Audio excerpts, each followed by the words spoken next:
다음에 이제 진도를 나가서 계약의 성립과 관련돼서 살펴보면, 기본적으로 우리 민법상으로는 계약은 청약과 승낙을 통해서 성립한다라고 전제하고 여러 조문들이 규정되어 있다. 그래서 청약 플러스 승낙이 계약이죠. 그죠? 우리 민법이 그런 전제하에 서 있는데, 거래의 현실에서 과연 이러한 식의 틀이 타당하다고 볼 수 있냐, 거래 현실에 비추어 봤을 때 반드시 그렇다고 보기는 어렵다는 거죠. 왜냐하면 오늘날에 이제 특히 기업 간 거래 같은 경우에 계약이 체결되는 모습을 보면 계약은 청약과 승낙을 통해서 성립된다기보다는 쌍방의 교섭을 통해서 성립된다라고 볼 수 있다는 거죠. 그 말은 뭐냐 하면 일방 당사자들이 협상의 과정에서 여러 번 의사가 오고 간다는 거죠. 그죠? 그래서 그 여러 번 의사가 오고 가는 과정 속에서 서로 간의 타협점 내지는 합의점을 찾아서 결국 그 합의된 부분으로서 계약이 성립된다는 거죠. 그럼 이거를 청약과 승낙이라는 툴로 과연 분해해서 바라볼 수 있느냐 했을 때, 이쪽 당사자들이 한 것을 이를테면은 이 중에서 계약으로서 이룩된 부분, 그러니까 이 의사표시 중에서 빠진 부분도 있겠죠. 계약 내용에서. 그러니까 그 빠진 부분은 제외하고 나머지 부분이 청약이고, 이쪽 상대방도 마찬가지로 해서 그 나머지 부분을 승낙이라고 봐서 구성한다면 결국 이것도 청약과 승낙으로 분석할 수 있지 않느냐. 그러면 민법상의 청약과 승낙을 전제로 한 조문들이 마찬가지로 적용될 수 있지 않겠느냐라고 생각할 수도 있는데, 이렇게 나눌 수까지는 있는데 이 중에 어느 것을 청약으로 보고 어느 것을 승낙으로 볼지는 명백하지 않다는 거거든요. 최초에 얘가 먼저 제안했다고 해서 그게 꼭 청약이라는 보장은 없는 거죠. 그죠? 근데 우리 민법상 청약과 승낙이란 건 항상 청약이 먼저 있고 그 내용에 부합하는 승낙이 있다는 전제 하에서 지금 계약의 성립 구조를 분석하고 있는데, 교섭 내지 협의에 의한 계약 성립의 경우에는 그렇게 분석하기 좀 어렵거든요. 그래서 이 분석들이 거래 현실에서는 그렇게 쓸모없는 도구일 수도 있다. 이 점을 좀 염두에 둘 필요가 있고, 사실은 그렇기 때문에 이 부분의 내용은 법리상으로는 중요할지 모르지만 현실적으로는 크게 중요하지 않다. 왜냐하면 기업 간 거래 같은 경우에 특히 이런 식으로 계약이 체결되지 않기 때문에 이 분석 틀이라는 게 큰 의미를 갖는다고 보기는 좀 어렵죠. 근데 뭐 어쨌든 그래도 우리는 좀 공부를 할 부분은 있는데, 교재에 보면 판례 하나가 나와 있어요. 그죠? 그래서 청약과 승낙과 관련돼서 924-296916 판례가 나와 있는데, 우리가 판례를 읽을 때 이것도 하나의 팁인데, 주로 이제 대법원 판례가 소개되죠. 그죠? 근데 대법원 판례 중에는 원심의 판단을 그대로 수긍해서 결론이 맞다라고 한 것이 있고, 원심의 판단이 틀리다라고 하면서 틀리다는 이유를 밝히면서 대법원에 판시를 한 경우가 있거든요. 근데 이 중에서 특히 후자가 대체적으로는 중요한 내용을 담고 있을 가능성이 많아요. 왜냐하면 원심이 바보가 아닌 이상은 원심도 나름의 근거를 갖고 어떤 결론을 제시했을 텐데, 지금 두 사람이 보는 관점이 다르다는 거잖아요. 그죠? 그만큼 뭐예요? 훨씬 논쟁적이고 생각할 여지가 많은 주제일 가능성이 높은 거죠. 그죠?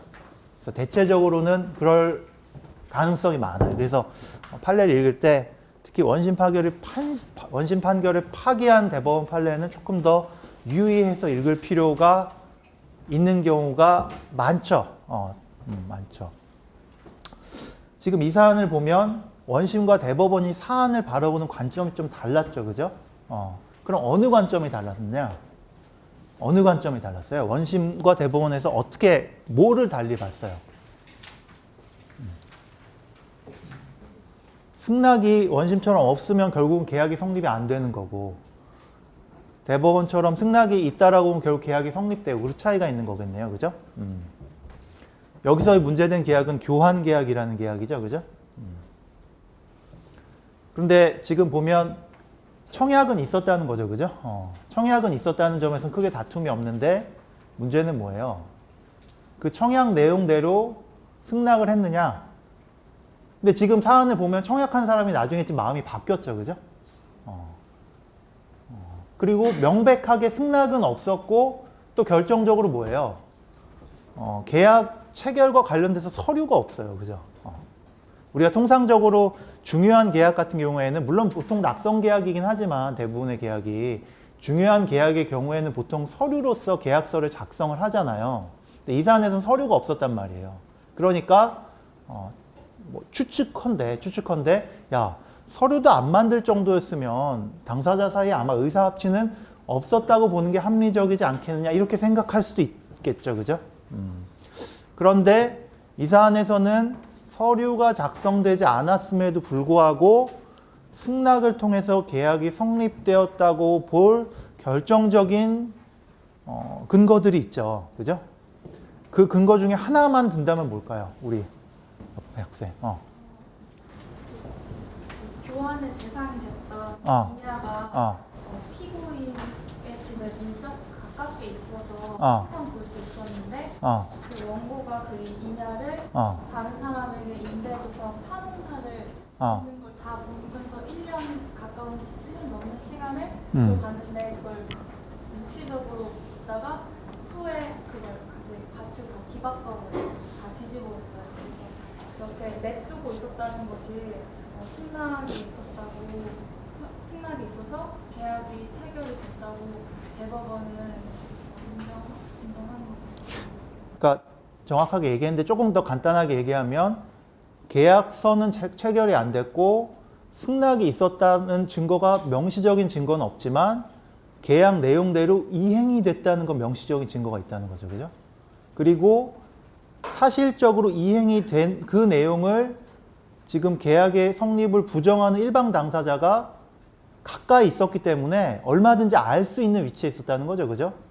그러니까 그 이행이라는 것이 상대방이 일방적으로 허락 없이 사용했다라고 보기는 어렵고 내가 그 계약 내용대로 사용함에 있어서 상대방도 충분히 묵시적으로 그 점을 용인 내지 양해했다라고 볼 수 있는 사실관계가 있다 이렇게 판단하는 거죠, 그죠?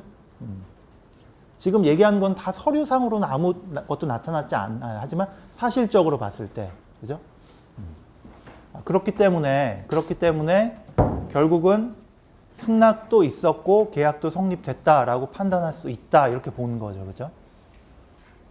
그렇다면 여기서는 계약의 성립 시기는 언제일까요? 승낙이 명시적으로 의사표시를 해서 도달한 것은 없잖아요, 그죠? 그러면은 성립 시기, 결국은 승낙의 의사표시의 도달 시기가 명확하지 않기 때문에 결국은 성립 시기는 언제로 보는 게 타당할까요? 결국은 계약 내용에 따라서 교환 계약이 사실상으로 이행됐을 때, 그죠? 그 시점에서 계약이 성립됐다라고 우리가 평가 내지는 판단할 수 있다라고 생각이 돼요, 그죠?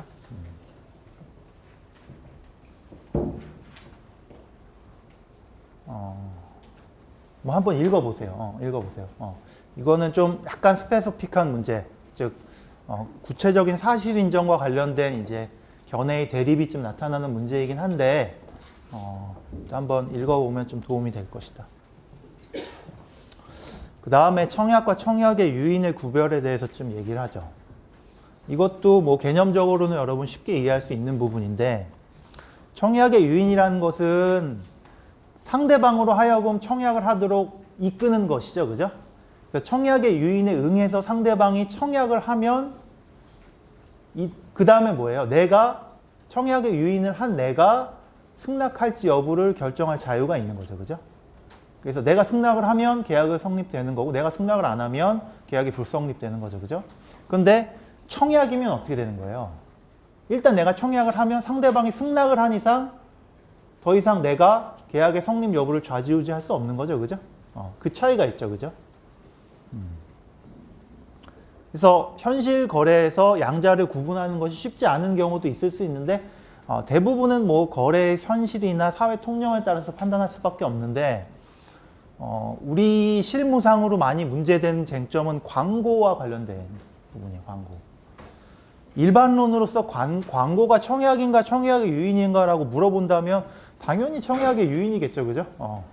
왜냐하면 광고를 보고 소비자는 물건을 보러 간 다음에 그 다음에 소비자가 물건을 산 게 청약이겠죠. 그죠? 그 다음에 소비자가 물건을 산다고 했을 때 상대방 입장에서 안 판다고 하면 끝이죠. 그죠? 상대방 입장에서 한 번 더 계약 성립에 관해서 의사결정할 자유가 있다라고 보는 게 사회 통념 내지는 거래 관행에 부합하지 않겠어요? 당연히. 그죠? 그래서 일반론으로 말하면 광고는 청약의 유인이에요. 그죠? 그런데 그렇게 일반론으로서 단순히 말하기 어려운 사례가 있을 수 있다. 그게 이제 2005-5812에서 나온 사례죠. 이건 굉장히 좀 중요한 의미를 갖고 있기 때문에 여러분 잘 볼 필요가 있어요.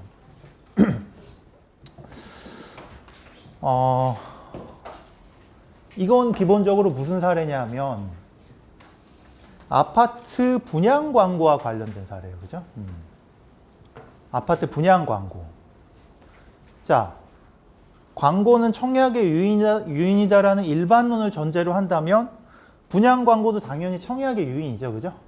그래서 분양 광고를 보고 그리고 또 모델하우스에 가서 한번 둘러보고 그 다음에 이제 그 아파트를 사려는 사람이 사겠다는 청약을 하면 분양 사업자 입장에서 승낙 여부를 결정해서 승낙을 하면 그때 이제 비로소 계약이 성립되는 거지.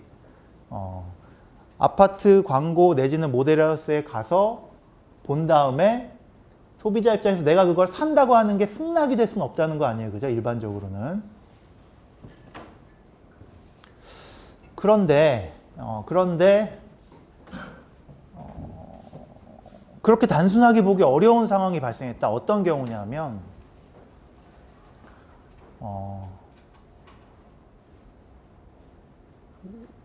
아파트 분양 계약 같은 경우에는 통상적으로 광고를 보고 우리는 물건을 살 마음을 먹으면 물건을 이제 보러 가잖아요. 그죠? 근데 아파트 같은 경우는 어때요? 선분양 후 시공이거든요. 통상 우리나라의 거래 관행에서는. 무슨 말이냐면 아파트를 지어놓은 다음에 광고를 해서 그 광고를 보고 소비자가 이 아파트가 이렇구나라고 직접 본 다음에 청약을 하는 것이 아니라 아파트가 지어지기 전에 광고를 하고 그 다음 모델하우스를 지어놓고 그걸 보고 소비자가 청약을 한단 말이에요. 그죠? 그런데 광고나 모델하우스에 나와 있는 그 아파트의 내용하고 실제로 지어진 아파트의 내용하고 반드시 동일하리란 개런티가 없겠죠. 그죠? 이게 만약에 선분양 후 시공이 아니라 선시공 후 분양이면은 지금 나오는 문제가 제기될 가능성이 굉장히 적어요. 왜냐하면 실제 목적물을 보고 우리는 그 매매계약 체결 여부를 결정하니까. 근데 우리나라의 경우에 통상적으로 그런 식으로 아파트 분양 계약이 체결되지 않기 때문에 그렇기 때문에 일단 문제가 되는 거예요. 이런 문제가 제기되는 거죠. 자, 분양 광고 내지는 모델하우스를 가서 이 아파트의 재질이 이렇고 뭐 이 아파트 옆에 뭐 언제 지하철이 개설이 되고 뭐 아주 다양한 내용의 광고가 포함이 되죠. 그죠? 뭐 모델하우스에도 뭐 그런 게 있고 뭐 아파트 재질이 어떻고 그죠? 그런데 현실적으로 그 광고 내지는 모델하우스를 보고 청약을 해서 분양자가 승낙을 한 다음에 결국 이렇게 해서 체결된 계약은 뭘로 나타나요? 이 경우에는 통상 당연히 계약서가 있겠죠. 그죠? 이 계약서는 어떻다? 모델하우스나 분양 광고에서 나와 있던 그런 내용들은 계약서에 전혀 없거든요. 그죠? 계약서, 특히 분양 계약서는 굉장히 무색투명하게 나와 있어요. 실제로 전용 면적이 얼마고 대금 언제 납부하고 이런 게 있지. 뭐 이 아파트 근처에 뭐 학군이 좋게 뭐 학교가 지어질 예정이고 지하철이 건설될 예정이고 아니면은 이 아파트의 내부의 내장재는 뭘로 하고 뭐 어디까지를 기본적으로 갖춰서 이제 분양하고 이런 식의 구체적인 내용은 통상 없거든요. 그죠?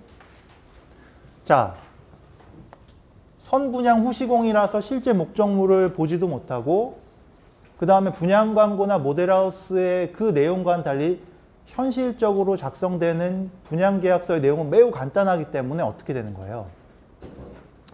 분양계약자 입장에서 아파트에 대해서 갖고 있는 현실적인 기대랑 실제로 내가 분양을 받은 그 목적물의 내용 사이에 괴리 내지 편차가 발생할 가능성이 이게 구조적으로 항상 있을 수밖에 없거든요. 그죠?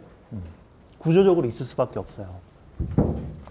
자, 그런 경우에 우리가 광고가 청약의 유인이라는 일반론에만 우리가 머문다면 그 일반론만을 고수한다면 어떻게 되는 거예요?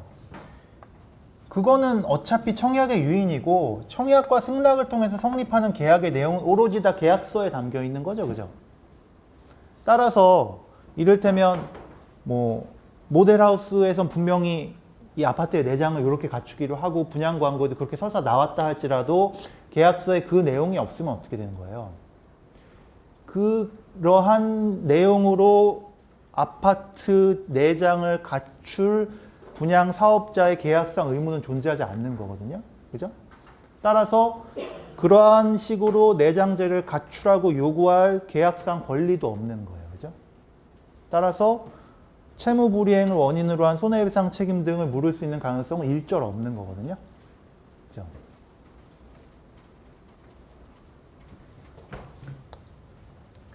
이게 지금 청약의 유인이라는 일반론에 따라서 쭉 생각을 연결해 보면 그렇다는 거지, 그지? 그러면 수분양자 입장에서는 억울하기 때문에 다른 식의 권리구제 조치를 취할 수는 없느냐? 생각해 보면 뭐 꼭 계약상 의무가 없더라도 그러한 식으로 이른바 허위 과장 광고를 한 것이 불법 행위에 해당한다, 사회적으로 위법하다라고 판단해서 그에 따른 손해배상 책임을 물을 수 있는 건 또 별개의 문제죠, 그죠? 그런데 이제 불법 행위 책임과 관련해서는 아까도 얘기했지만 이게 약간의 허들이 있어요. 뭐냐면 위법성이 인정돼야 되거든요. 근데 위법성이란 건 결국 뭐냐면 허위 과장 광고가 사회통념상 위법하다고 평가할 수 있느냐는 거예요. 이건 사실은 조금 가치 판단의 문제인데 우리가 통상적으로 광고가 좀 부풀려지는 경우가 많다는 거는 사회적으로 대체로 용인되는 부분이 있잖아요. 그죠? 그렇기 때문에 그 광고의 내용과 실제 물건의 내용이 100% 일치하지 않는다고 해가지고 그것이 항상 과장 광고, 허위 광고로서 위법하다라고 우리가 평가할 수는 없어요. 사회적으로 용인되는 부분만큼의 블러핑이 있는 거거든요. 그죠? 그 한도 내에서는 위법하지 않은 거거든요. 이제 그 판단 과정에서 과연 위법성 인정을 받을 수 있겠느냐, 이게 약간 쉽지 않은 문제가 있고, 그 다음에 설사 위법성을 인정받아서 손해배상 책임으로 수분양자 입장에서 자기가 갖고 있던 기대의 배반에 대해서 보상을 받는다 할지라도 전액을 보상받을 수 있느냐? 전액 보상받기는 어려울 것이다. 그죠? 아까 얘기했듯이 수분양자 입장에서도 자기 나름대로의 잘못이 있기 때문에 이른바 과실상계 법리에 따라서 내가 입은 손해를 전액은 다 배상을 못 받을 가능성이 크다는 거지. 그지? 그러면 불법행위 책임을 묻는 것보다는 그러한 내용의 계약상 의무가 인정된다고 하면 이 경우에는 과실상계의 법리가 원칙적으로 적용될 수 없거든요. 그죠? 왜냐하면 계약상 의무니까 그건 100% 이행해야 되는 거죠. 그 의무를 이행하지 않으면 그 의무 위반에 따른 손해배상 책임도 역시 100% 지는 것이니까. 따라서 계약상 책임으로, 계약상 권리임으로써 인정이 된다면 수분양자 입장에서 훨씬 유리하겠죠. 그죠?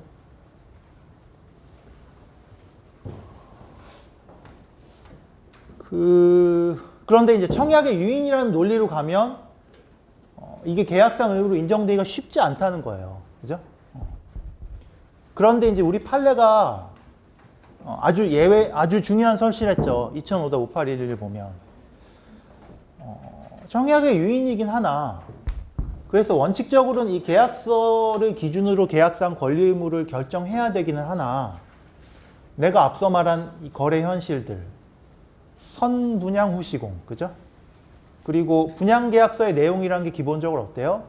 대단히 간단하고 또 중요한 건 현실적으로 뭐냐 하면 이 분양계약서는 사실은 청약자와 승낙자 사이에 교섭을 통해서 그 계약 내용이 결정된다기보다는 승낙자가 일방적으로 만들어 놓고 청약자가 그것을 억셉트 할 것이냐 여부를 결정하는 거죠. 현실적으로는. 그죠?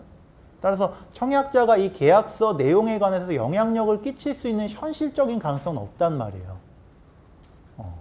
그래서 그러한 사정들을 고려해 보았을 때 설사 분양계약서에 포함이 되어 있지 않다 할지라도 분양 광고 내지는 모델하우스를 통해서 수분양자한테 알려진 내용들 중에서 그럼 그 내용들 전부가 다 계약상 의무로서 포섭될 수 있는 것이냐? 그건 또 아니라는 거예요. 그럼 어디까지 포섭될 수 있느냐? 광고를 통해서 네가 소비자들한테 널리 알린 내용 중에서 객관적으로 봤을 때 네가 현실적으로 이행 가능한, 즉 네가 컨트롤할 수 있는 범위 내에 있는 그런 내용에 대해서는 설사 계약서에 없다 할지라도 묵시적으로 이거는 그 의무에 대해서도 계약이 성립했다라고 판단하는 것이 합리적이다 이렇게 보는 거죠. 그죠?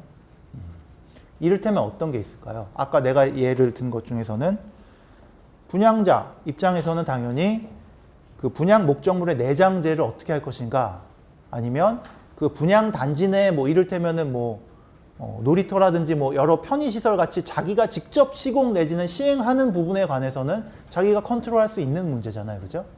그래서 그런 부분들은 설사 계약서에 없다 하더라도 너가 광고나 모델 하우스를 통해서 알렸다면 계약상 의무를 부담할 수 있다. 이렇게 되면 어떻게 돼요? 계약상 의무가 인정되지 않는 것보다 불법행위 책임을 물는 경우보다 훨씬 유리할 수 있겠죠. 실제 손해배상 액수를 산정함에 있어서는. 그러나 광고를 통해서 알리는 내용 중 이를테면 여기 지하철이 건설될 예정이다. 그죠? 그런 것들은 누가 보더라도 사회통념상 분양 사업자가 컨트롤할 수 있는 영역 밖의 범위잖아요. 그죠? 그거는 계약상 의무로서 묵시적으로 포섭됐다라고 보기는 어렵다. 그런 것들은 정 문제가 된다면 이제 불법행위 여부를 판단해야 되는 거겠죠. 이제 위법성 인정 여부부터 사실 허들은 있어요. 특히 이제 그런 사정이면. 그래서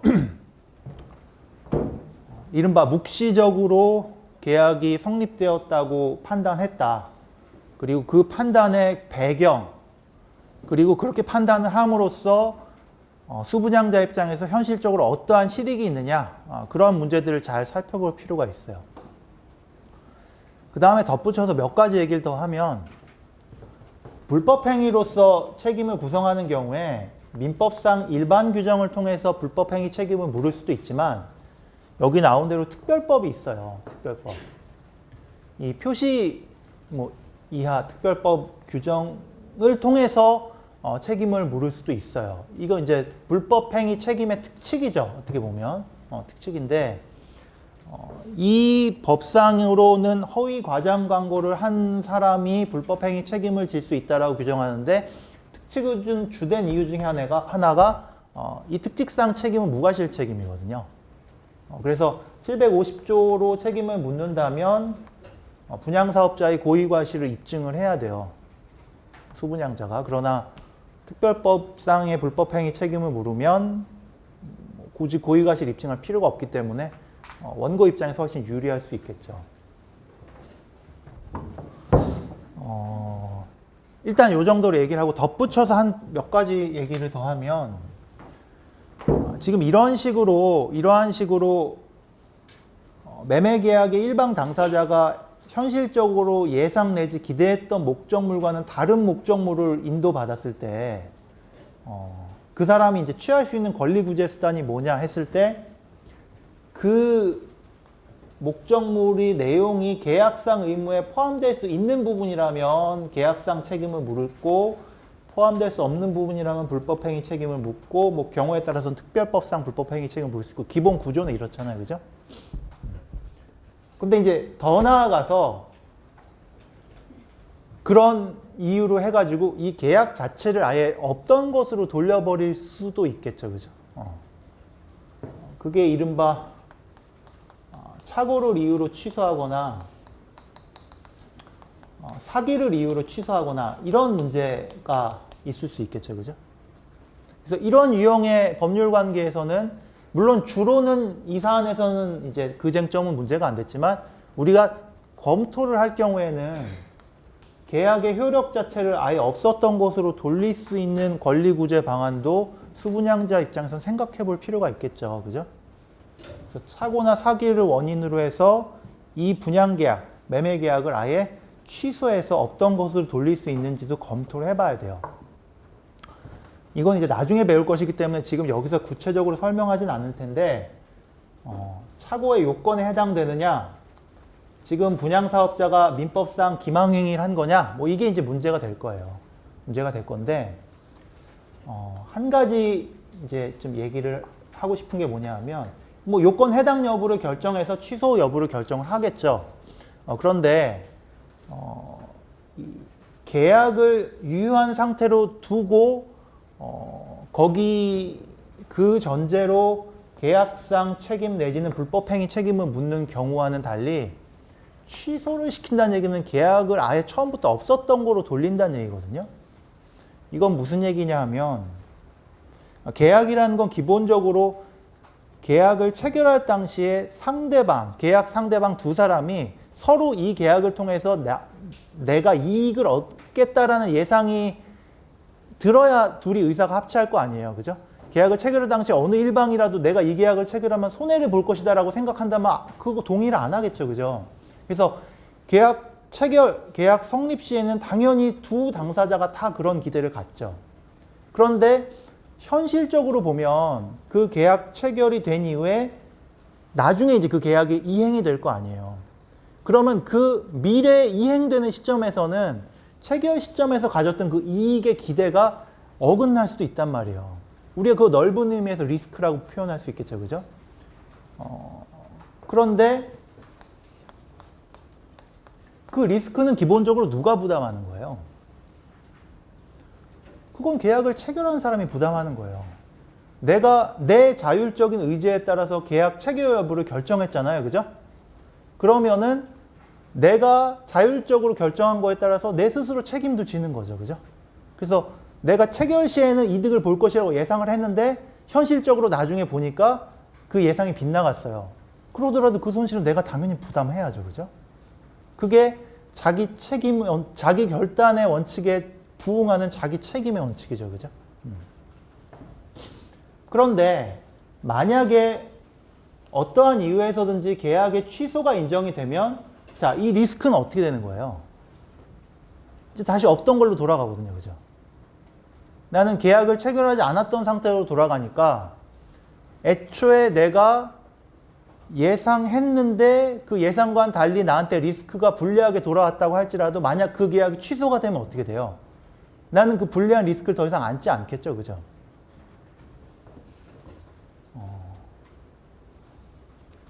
그래서 계약의 취소 혹은 계약을 없던 걸로 돌린다는 얘기는 결국 뭐예요? 계약상 쌍방이 부담했던 리스크가 다시 없던 걸로 돌아간다는 얘기거든요.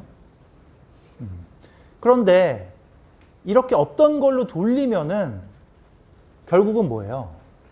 자기 책임, 자기 결단 원칙에 따른 자기 책임 원칙에는 어떻게 보면 반하는 거거든요. 그죠? 그래서 무슨 얘기를 하고 싶냐면 이런 경우예요.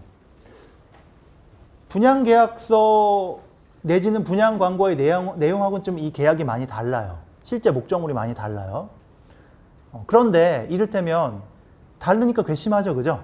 다르니까 괘씸한데 사실은 그 괘씸한 거는 내가 그냥 계약이 유효하다는 전제로 돈으로 다 배상을 받을 수 있는 거고 현실적으로 나의 불만은 뭐냐면 이 계약에서 이를테면 내가 이것을 1억을 주고 분양가를 1억을 주고 샀는데 애초에 내가 이 계약을 체결할 때에는 이게 나중에 가격이 훨씬 오를 것이라고 생각하고 내가 이 물건을 샀단 말이에요.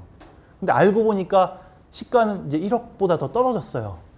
그럼 나한테 손해잖아요. 그죠? 그럼 내 입장에서 뭐예요? 취소해서 돌려놓고 싶을 거 아니에요. 그죠? 근데 이제 취소로 돌려놓고 싶은데 1억인데 1억 5천 될 줄 알았는데 이게 현실적으로 9천이기 때문에 취소한다. 이건 당연히 취소 사유가 안 되겠죠. 그죠? 그렇기 때문에 이제 내가 취소 사유로 드는 게 뭐다? 너 분명히 분양 광고에서 이렇게 하기로 했는데 안 했잖아. 그거는 민법상 기망행위이고 또 내가 정당한 착오를 일으킨 것이기 때문에 나는 그것을 이유로 해서 이 매매 계약을 취소하겠다. 이런 식으로 주장할 수 있단 말이에요. 근데 현실적으로 그게 타당하냐는 거죠. 물론 분양사업자가 잘못한 것은 맞지만 그 잘못을 이유로 해서 당사자들이 애초에 자기 책임 원칙, 자기 결단에 따라서 부담하는 자기 책임을 완전히 없었던 걸로 돌려놓을 만큼의 잘못이냐는 거예요, 그게. 그렇지 않은 경우도 굉장히 많거든요. 그래서 착오 취소나 사기 취소와 같이 계약의 효력을 아예 없던 것으로 돌려놓을 것인지를 검토함에 있어서는 이런 고려를 해야 돼요, 항상. 이거 나중에 어차피 배울 텐데 escape from bad bargain. 이게 good bargain이 아니에요. 나중에 보니까. 그런데 그 자체만으로는 당연히 내가 거기서 도피할 수 없잖아요. 근데 취소나 이런 제도를 통해서 그게 도피하는 결과를 인정하는 꼴이 되면 그건 부당하잖아요. 그죠? 그래서 취소도 그렇고 나중에 이제 채무불이행으로 인한 해제도 마찬가지예요.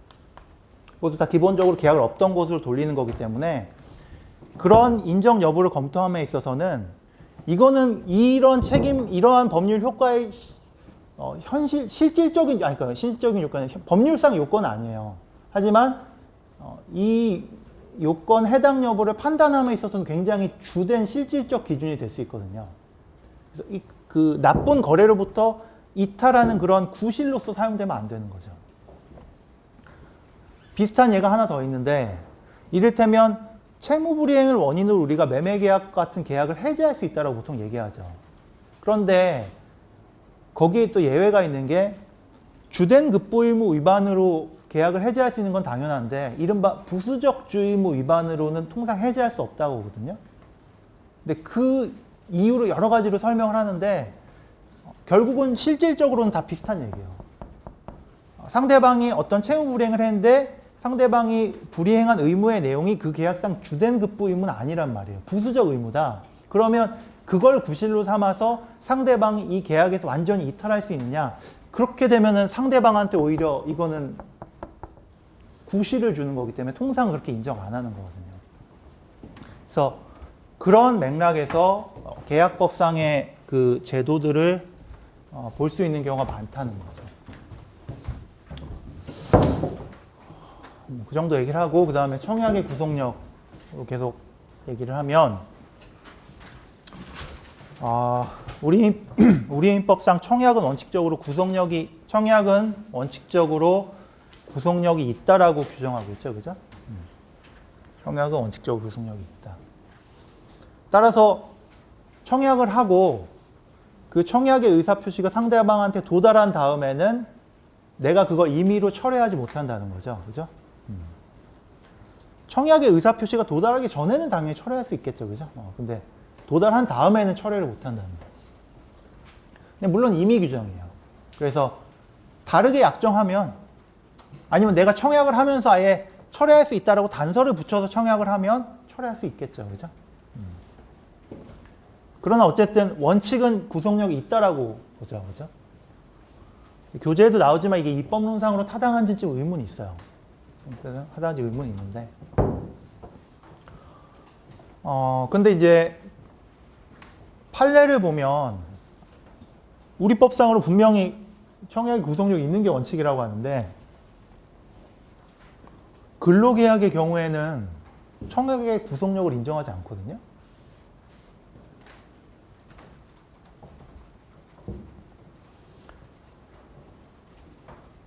즉 근로계약의 합의 해지.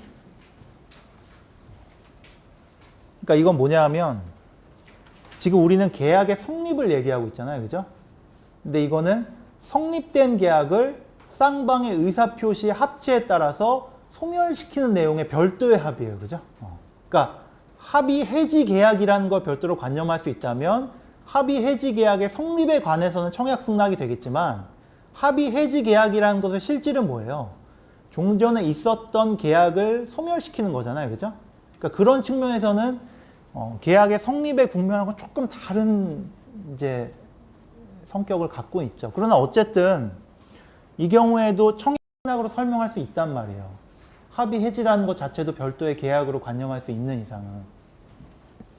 근데 그 경우에는 우리 인법상으로, 우리 판례상으로 청약의 구속력을 인정 안 하죠. 그죠? 그래서 근로자가 청약을 했어도, 사직의 의사표시를 했어도, 그래서 그 의사표시가 사용자한테 도달을 했어도 얼마든지 자유롭게 내가 그 청약의 의사표시를 철회할 수 있다라고 하죠. 그죠? 그러면서 이 민법 규정과의 관계에 대해서 이런 방구도 없거든요. 우리가 이걸 어떻게 이해할 것이냐. 교재에 좀 내용이 나와 있죠. 그죠?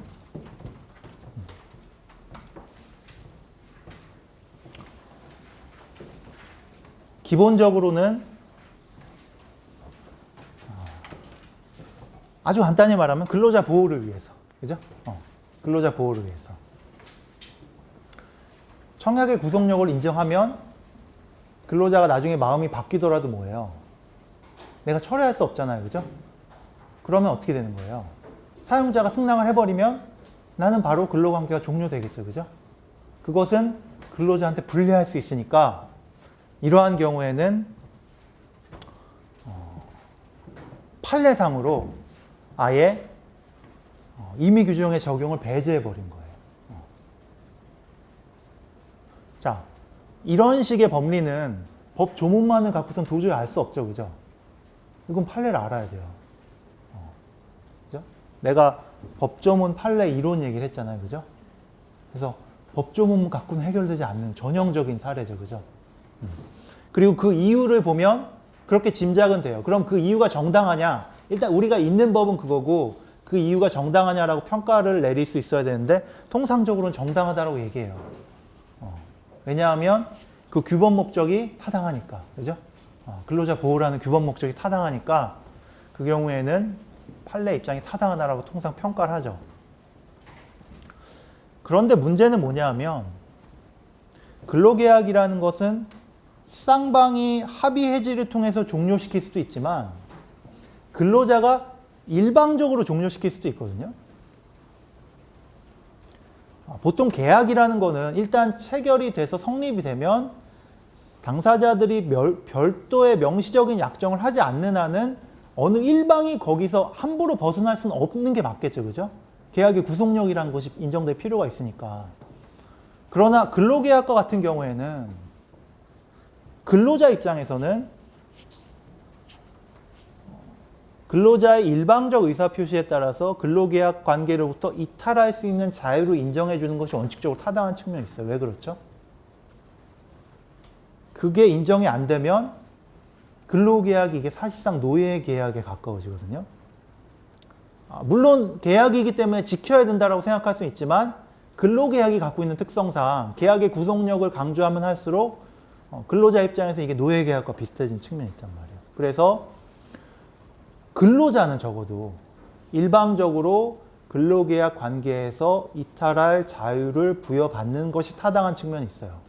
물론 이탈할 자유를 부여받는다고 해서 그로 인해서 사용자가 손해를 입었을 때 손해배상 책임까지 안 진다는 얘기는 아니에요. 손해배상 책임은 질 수 있겠죠. 하지만 계약 관계에서 이탈할 자유는 인정해 주는 것이 타당할 수 있다는 거죠. 그죠?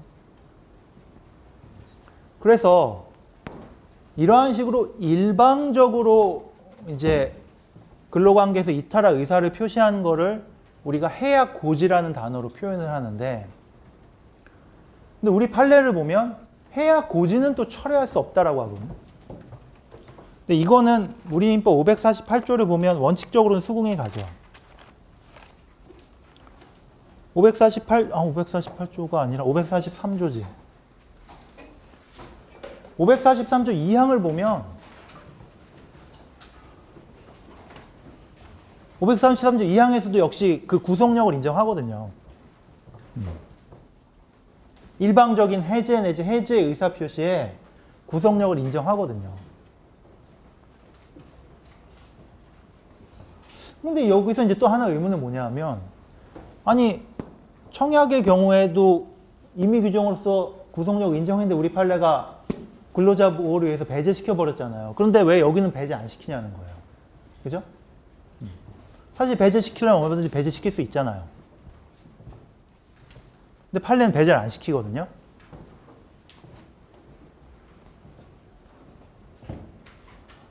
자, 일단 그러면 이걸 있는 법으로 받아들인다는 전제하에서 지금 이렇게 두 가지 판례가 있어요. 이걸 일단 있는 법으로 받아들인다는 전제하에서 그러면 이제 우리한테 주어진 문제는 뭐냐면 이거 양자 구별 어떻게 하는 거예요. 근로자가 사직의 의사표시를 피용자한테 했을 때 그게 합의해지의 청약인 경우에는 원칙적으로 자유롭게 철회할 수 있고 그거를 일방적인 해제권 행사로 봐서 해약고지로 보면 철회할 수 없는 게 지금 우리의 있는 법이잖아요. 그죠? 그런 구별이, 그런 있는 법이 타당한지 여부는 변론으로 하고 일단 그게 있는 법으로서 우리가 받아들인다면 우리한테 주어진 해석론은 이거 구별 어떻게 하냐는 거예요. 이게 굉장히 중요한 문제겠죠. 그죠?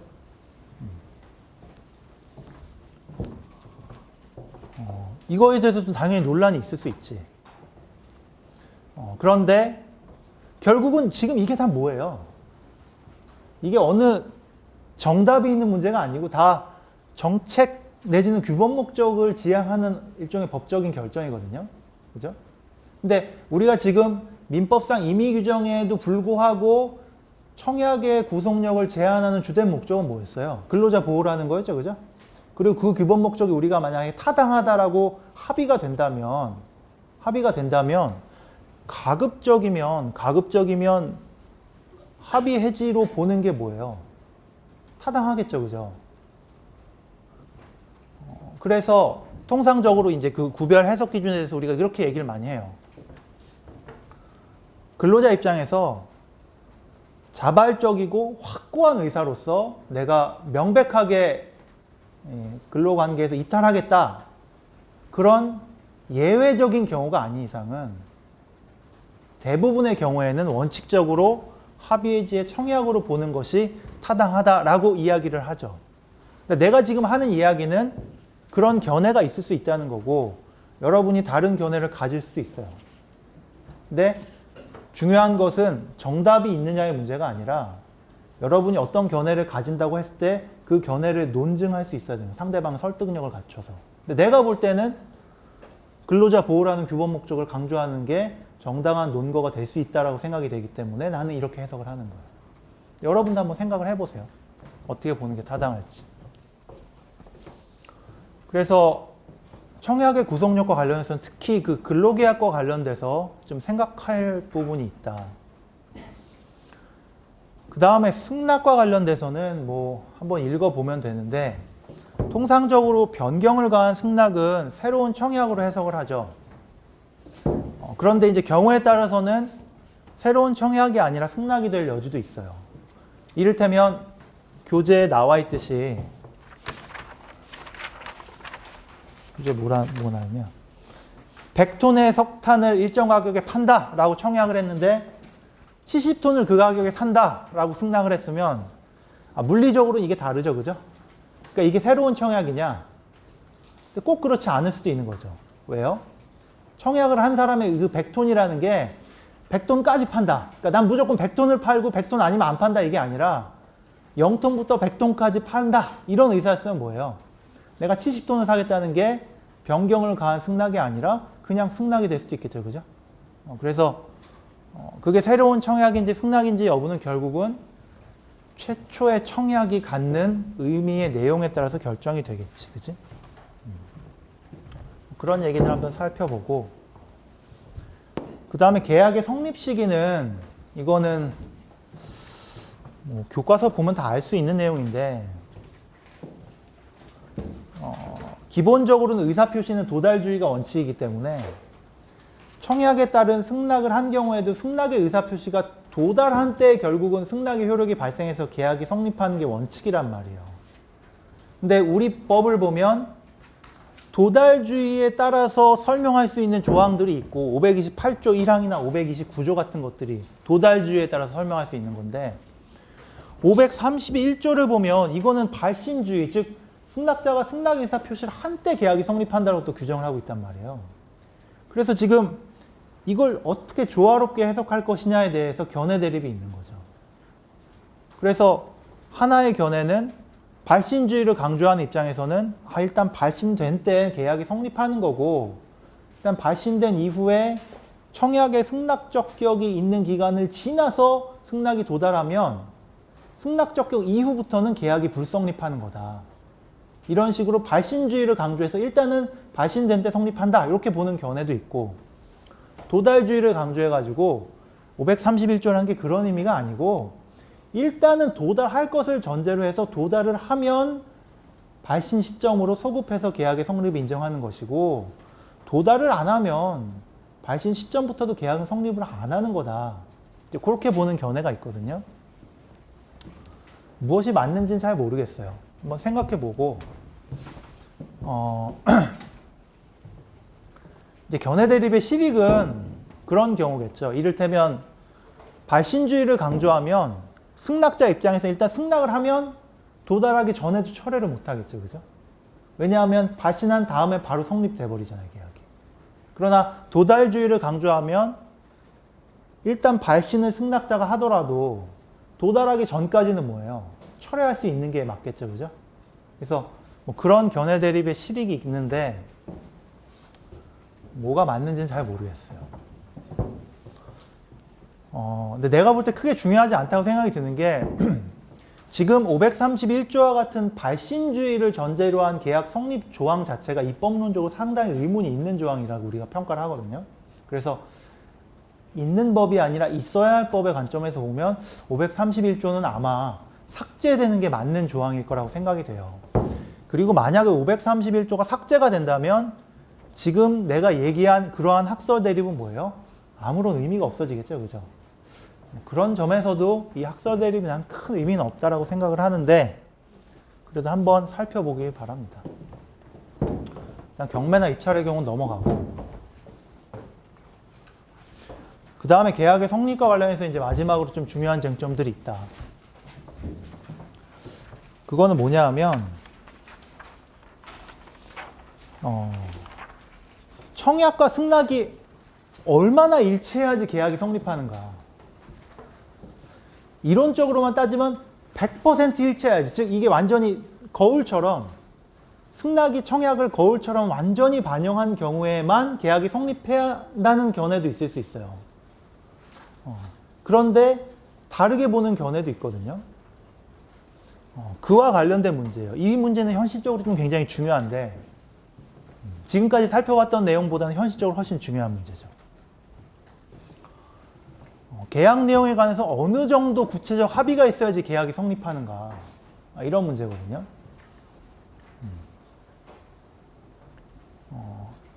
일단은 개념상으로 우리가 이렇게 나누는데 계약 내용상 중요한 부분이 있고 계약 내용상 부수적인 부분이 있다라고 우리가 흔히 말하거든요.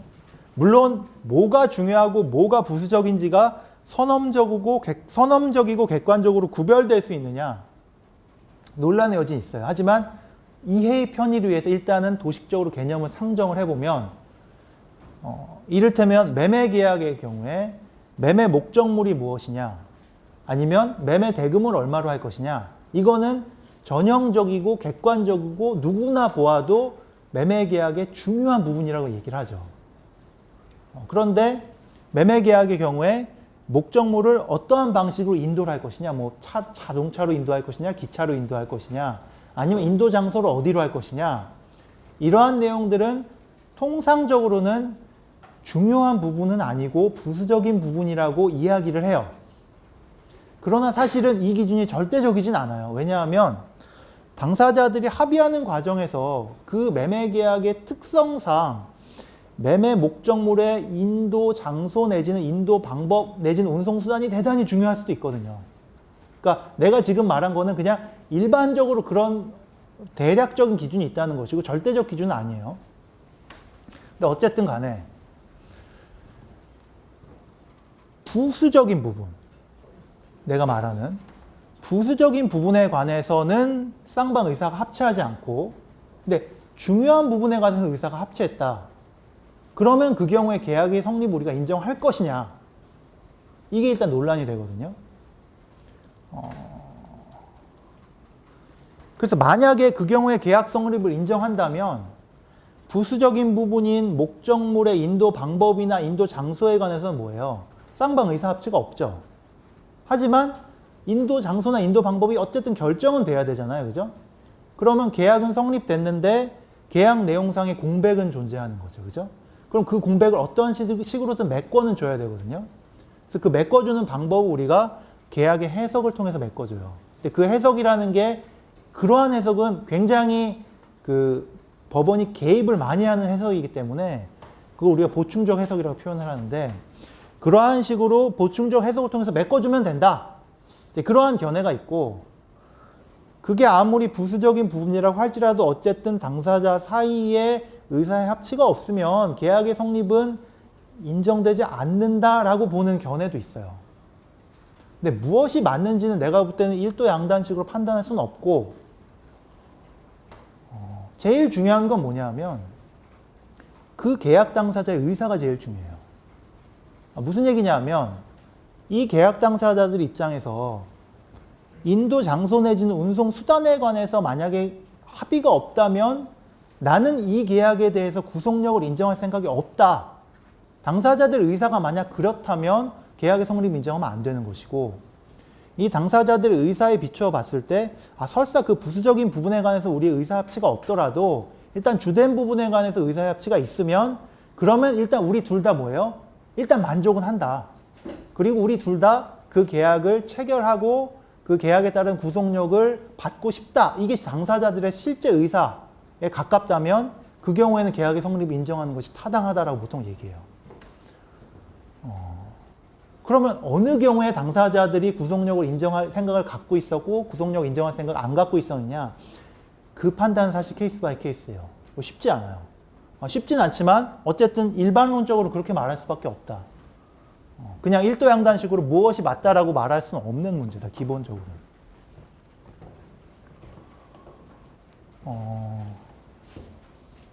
그런데 이렇게 얘기할 수는 있어요. 통상적으로는 부수적 부분에 관해서 불합의가 있다 할지라도 당사자들이 그 계약에 관해서 구속력을 인정하였을 가능성은 좀 많거든요.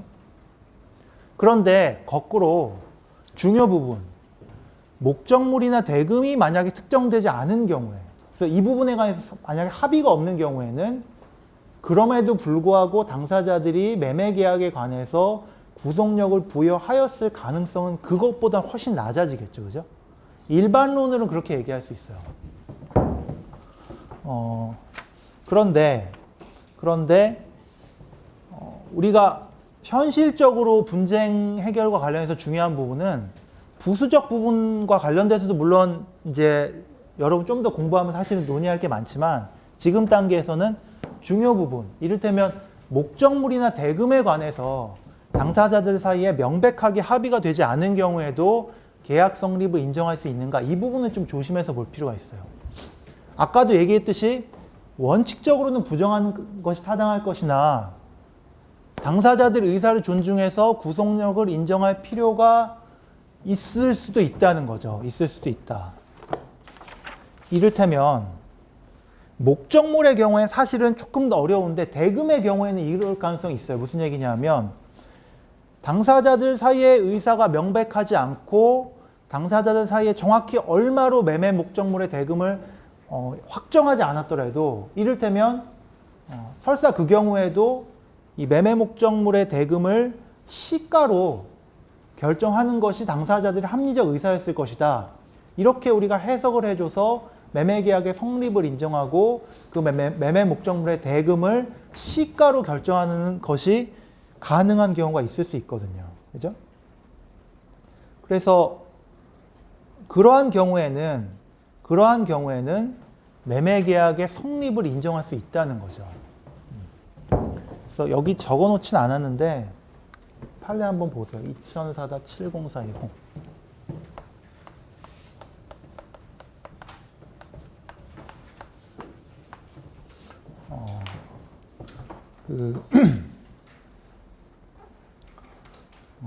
시가 내지는 거래 관행 그런 일반적인 기준에 따라서 매매 목적물의 대금을 결정하려는 것이 당사자의 합리적 의사다. 이렇게 판단해서 매매 계약의 성립을 인정하는 것이 타당한 경우가 얼마든지 있을 수 있다라는 거죠. 그 다음에 이 매매 계약의 성립과 관련돼서는 뭐 교재에 나와 있는 판례도 당연히 봐야겠지만 이 재협상의 경우에도 이게 똑같이 문제되거든요. 뭐냐면 우리가 지금 보는 거는 매매 계약이 체결되지 않은 상태에서 당사자들이 청약과 승낙을 통해서 뭐 의사 합치가 있었는데 목적물이나 대금이 불특정한 경우에도 매매 계약이 성립이 되었을 것인가 그런 문제인데 똑같은 문제가 재협상의 경우에도 있을 수 있어요. 이 판례를 보면 당사자들이 이렇게 약정한 거지. 임대차 기간은 10년이고 임대료는 연 얼마인데 이거는 3년간의 기준이고 3년이 경과한 후에는 이러한 비율에 의거해서 양자의 합의에 따라 인상 지급하기로 한다. 이랬으면 일단 10년의 계약은 성립을 한 거란 말이에요. 그런데 임대차 계약의 주된 요소인 임대료에 관해서는 3년치만 합의가 됐어요. 그러면 나머지 7년치 부분은 어떻게 합의를 한 거예요? 당사자들이 재협상에서 합의를 통해서 인상하기로 결정만 했어요. 구체적인 액수 특정을 안 했죠. 그죠? 자, 그럼 이게 어떤 문제가 생기냐 하면 합의가 되면 당연히 문제가 없죠. 합의가 결렬됐다고 가정해 봅시다. 합의가 결렬되었으면 두 가지 생각이 있을 수 있는 거예요. 야, 합의가 결렬되었으면 결국은 대금을 특정할 기준이 없잖아. 그러면 종전 기준에 따라서 계속 10년간 유효한 거지. 그죠?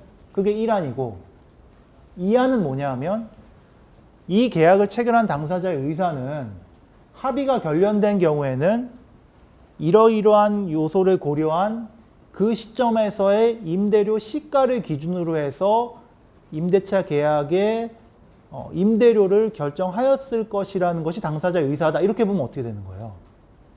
그 구체적인 액수는 결국은 판단을 하는 법원이 결정을 해주겠죠. 그죠? 그게 2안이에요. 그죠? 그럼 1안이 타당하냐, 2안이 타당하냐 이렇게 물어볼 수 있겠죠. 합의가 안 됐으니까 종전 기준에 따라서 그냥 나머지 7년도 가는 거냐, 아니면 합의는 안 됐지만 나머지 7년에 대한 당사자들의 구속력 있는 의사가 있었으니까 10년으로 하기로 일단 한 거니까, 그죠? 그러면 나머지 7년은 객관적인 기준에 따라서 그냥 결정하는 것이 당사자 의사라고 보고 법원이 실질적으로 그 액수를 결정해 줄 것이냐, 그죠? 우리 판례는 2안처럼 본다는 거죠. 그죠? 2안처럼 본다. 한번 잘 생각해 보세요. 그러니까 이건 결국 뭐다? 10년 계약 중에 3년 이후의 계약에 대해서 임대차 목적물의 임대료가 특정이 되어 있지 않은 경우에도 계약의 성립을 인정한 거죠. 그죠? 7년치에 대해서. 그죠? 근데 그 7년치에 대해서 계약의 성립을 인정하면서 그 임대료 액수에 대해서는 어떻게 판단하는 거죠? 종전 기준이 아니라 실질적으로 거래 관행 내지는 시가를 기준으로 해서 계약이 성립된다. 이렇게 보는 거죠. 그래서 이러한 식의 판단이 이제 있을 수 있는데, 근데 이거는 사실은 모든 유형의 이 재협상 조항에서 다 문제될 수 있는 거예요. 가령 10년을 약정을 했는데 뭐 약정 기간 동안에 이러이러한 사유가 발생하면 대금을 조정하기로 한다. 그래서 조정이 합의되면 좋겠죠. 그죠? 근데 합의가 안 되면 어떻게 할 거냐는 거예요. 그죠? 종전 기준으로 그냥 갈 거냐, 아니면 이 판례처럼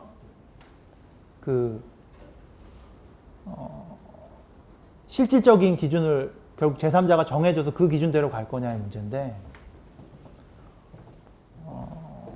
어렵죠, 그죠? 어려운데 이것도 결국은 어떤 기준에서 결정한다? 당사자들이 변경 계약의 구속력을 인정할 의사였는지를 따져보는 거예요. 그죠? 내가 아까 최초 얘기한 거는 재협상의 얘기가 아니라 최초 계약 체결할 때 얘기했죠. 그러니까 그 경우에는 그 계약의 구속력을 당사자들이 인정할 의사가 있었는지 여부를 따지는 거라면, 이 경우에 뭐예요? 재협상의 문제니까 변경 계약이겠죠. 그죠? 당사자들이 변경 계약의 구속력을 인정할 의사가 있었으면 어떻다? 이안으로 가는 게 맞을 것이고, 당사자들이 변경 계약의 구속력을 인정할 의사가 없었다면 어떻게 되는 거예요? 그럼 일안으로 가는 거죠. 최초 계약대로 그냥 가는 거예요. 그죠? 그러니까 결국은 최초 계약이든 아니면 재협상의 경우에는 변경 계약이든 당사자들이 그 계약에 대해서 구속력을 인정할 의사가 있었는지 여부가 중요하거든요. 그리고 이 사안에서 우리 판례가 이안을 따랐다는 건 결국 뭐예요? 이 경우에 당사자의 합리적 의사는 당사자들은 3년이 지나면 적어도 이게 얼마야? 350이지, 그지? 350만 원으로는 안 하겠다는 점에서는 의사가 합치한다. 즉, 어떤 식으로든지 변경하겠다는 점에 대해서는 의사가 합치하기 때문에 변경 계약의 구속력을 인정하는 것이 당사자의 의사다. 그죠? 따라서 변경 계약의 구속력을 인정을 한다면 변경된 구체적인 임대료가 계약서상에 특정이 안 되더라도 시가들을 고려해가지고 법원이 정해주는 게 당사자 의사에 부합한다. 이런 식의 결론이 되는 거거든. 앞서 얘기했던 것과 똑같아요, 논리가. 다만 최초 계약이냐 변경 계약이냐 그 국면만 다른 거지. 그지? 그런데 우리 판례를 보면 그러한 식으로 변경 계약의 구속력을 당사자들이 인정할 수 있는지 여부라는 기준을 넘어서 아예 그냥 이러한 식으로 재협상 조항을 하면, 그런데 재협상 조항상 합의가 이루어지지 않으면 그냥 무조건 이안처럼 가는 게 맞다. 이런 식의 설치를 하는 경우도 있거든요. 판례번호 2008-44368.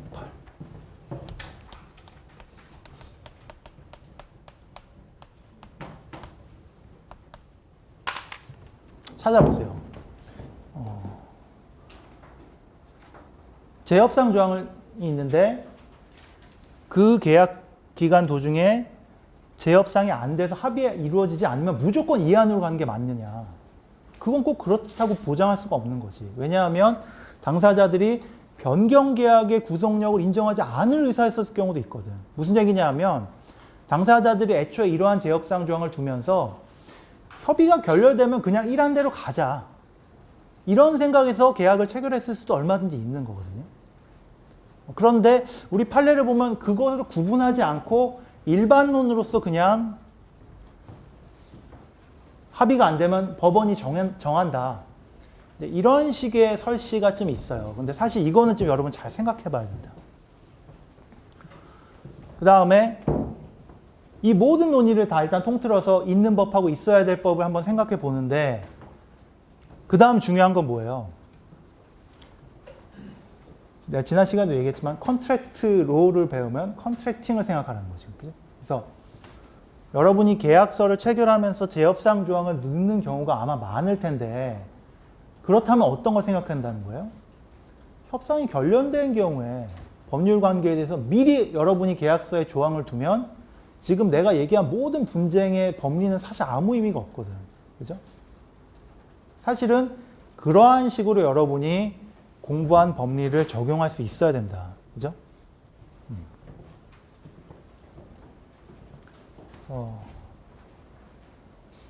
그 정도를 보고, 그 다음에 이제 계약의 성립과 관련돼서 불합의, 즉 어떤 식으로든지 이제 청약과 승낙이 일치하지 않아서 계약이 성립되지 않았다고 할 경우에는 결국은 계약상 책임은 당연히 발생하지 않겠지, 그죠? 근데 이제 당사자들이 불합의 사실을 모르는 경우를 이제 무의식적 불합의라고 하고, 그 다음에 이제 그 무의식적 불합의와 구별되는 개념에서 착오라의 문제가 있는데, 이를테면 A는 계약 내용을 A라고 생각하고 B는 계약 내용을 B라고 생각하고, 그리고 이제 서로가 계약이 체결됐다고 믿었어요. 그죠? 자, 그러면 이 경우에 계약이 성립되느냐? 아니면 계약이 성립이 안 되느냐? 아니면 성립은 되는데 어느 일방이 착오를 이유로 그 계약을 취소할 수 있냐? 이런 문제가 제기가 되거든요. 그죠? 근데 이제 무의식적 불합의라는 거는 이렇게만 보면 이게 그냥 불합의일 것 같죠. 그죠? 근데 이렇지 않아요. 이게 무슨 얘기냐면 당사자의 의사 내용이 이제 동일한 계약 조항을 두고서는 A랑 B로 의견이 갈린다. 그런 경우 이건 이제 서로 의견이 갈리기 때문에 이게 무조건 불합이냐? 그렇지 않고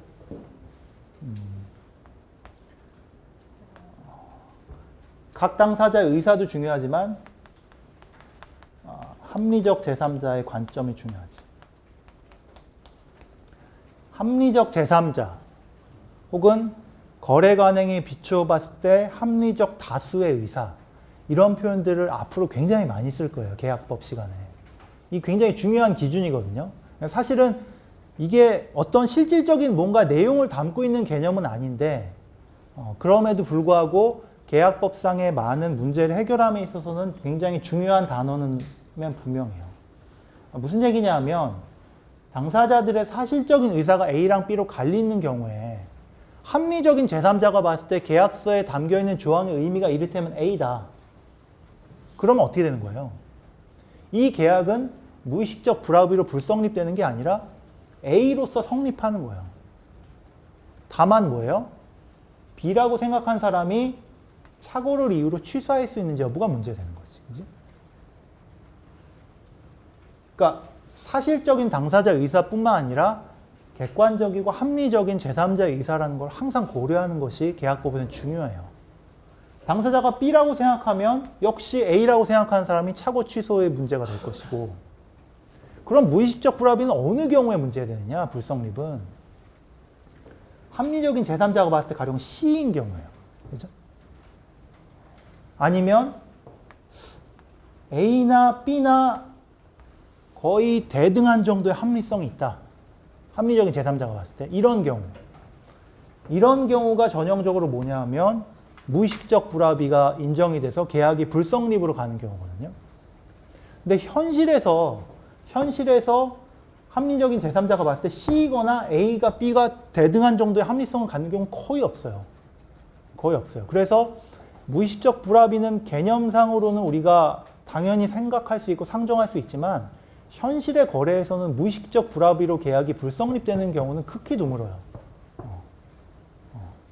난 우리 판례에서는 잘 못 봤고 미국 판례 중에 굉장히 유명한 판례가 하나 있거든요. 뭐 그 정도예요. 막 그게 많은 경우가 없는데, 그런데 착오는 굉장히 많죠. 착오를 이유로 계약이 취소할 수 있는지 여부는 뭐 아주 빈번히 문제되니까. 그래서 그 이유는 뭐예요? 합리적인 제3자가 봤을 때 보통은 A 아니면 B거든. 그렇기 때문에 계약이 불성립이 되는 경우는 무의식적 불합의라는 이유로 별로 없다. 자, 그 다음에 어떠한 이유에서든지 뭐 무의식적 불합의가 예외적으로 인정이 된다든지 아니면 아까 봤듯이 뭐 국가계약법상으로 요식 요건을 못 갖췄다든지 뭐 어떠한 이유에서든지 계약이 불성립한다면 아까도 얘기했듯이 뭐예요? 계약상 책임은 이제 전혀 문제될 수가 없고 불법행위 책임이 문제되겠지, 그지? 그래서 자율과 신뢰 사이에 형량을 해갖고 이제 위법성을 판단해야겠지, 그지? 그 다음에 이제 여기서 쓰진 않았지만, 불법행위뿐만 아니라 이제 계약 불성립 시에 또 문제될 수 있는 게 우리 민법 535조도 문제될 수 있어요. 이거 다음 주쯤에 아마 살펴볼 기회가 있을 텐데, 다음 주인지 다다음 주인지 잘 모르겠다. 원시적 불능, 계약 체결상 과실과 관련된 조문인데, 계약이 불성립된 경우에 535조의 적용 여부도 문제될 수 있어요. 문제될 수는 있고, 그러니까 여러분 뭐예요? 내가 아까 최초에 질문했던 그 국가계약, 국가를 당사자로 한 법률에서 요식 요건 못 갖춰서 무효된 사례 있죠, 그죠? 그 사례에서도 535조가 적용될 수 있는지 여러분 사실 따져봐야 돼요. 한번 따져보세요. 내 생각으로 아마 적용 안 될 것 같은데 한번 따져보고 적용이 된다면 어떠한 이유에서 적용이 되는지, 적용이 안 된다면 어떠한 근거에 의해서 적용이 안 되는지를 생각을 해보기 바랍니다. 그래서 잠깐만, 여기까지 하면 계약의 성립을 얘기를 다 했지, 그지? 오케이. 그래서 다음 시간에는 이제 계약금부터 살펴볼 텐데, 질문할 거예요. 질문할 거고, 교재에 나와 있는 판례의 사실관계 및 그 판례 밑에 붙어 있는 질문에 대해서 여러분들한테 물어볼 거예요. 질문에 대해서 답을 못하는 것까지는 내가 오케이. 그러나 사실관계에 대해서 답을 못하는 건 뭐예요? 아예 공부를 안 했다는 것이기 때문에 그 경우에는 좀 문제가 있는 거죠. 그죠? 그래서 하여튼 최대한 열심히 읽고 한번 생각해 오기 바랍니다. 오늘 여기까지 합시다.